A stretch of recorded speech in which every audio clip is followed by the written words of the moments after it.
اکثر لوگ یہی سمجھتے ہیں کہ رمضان اس دن شروع ہوتا ہے جب پہلا روزہ رکھا جاتا ہے، مگر حقیقت یہ نہیں۔ رمضان اس دن شروع ہوتا ہے جب انسان پہلی بار خود سے سوال کرتا ہے کہ میں اس مہینے میں کیا لینے والا ہوں۔ یہی وہ مقام ہے جہاں اکثر لوگ پیچھے رہ جاتے ہیں۔ رمضان میں ہر شخص بھوکا رہتا ہے، مگر ہر شخص کا روزہ ایک جیسا نہیں ہوتا۔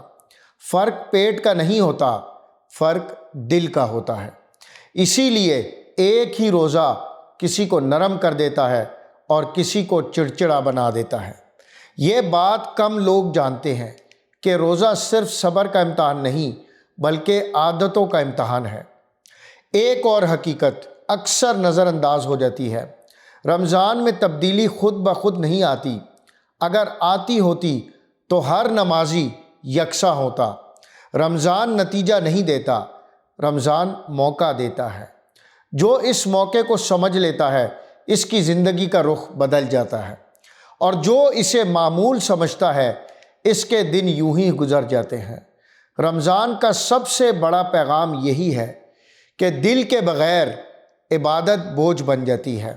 بہت سے لوگ تراویح پڑھتے ہیں مگر مزاج وہی رہتا ہے، روزہ رکھتے ہیں مگر رویہ نہیں بدلتا۔ مسئلہ عبادت میں نہیں، مسئلہ تیاری میں ہوتا ہے۔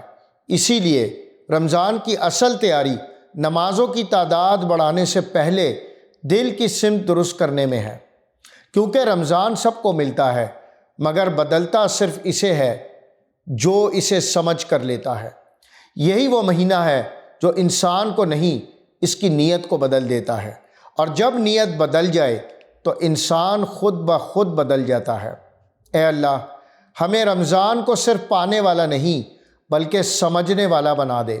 اے اللہ، ہمارے دلوں کو اس مہینے کے لیے حاضر کر دے، ہماری نیتوں کو درست کر دے، اور ہمیں ان لوگوں میں شامل فرما جو رمضان سے بدل کر نکلتے ہیں، خالی ہاتھ نہیں۔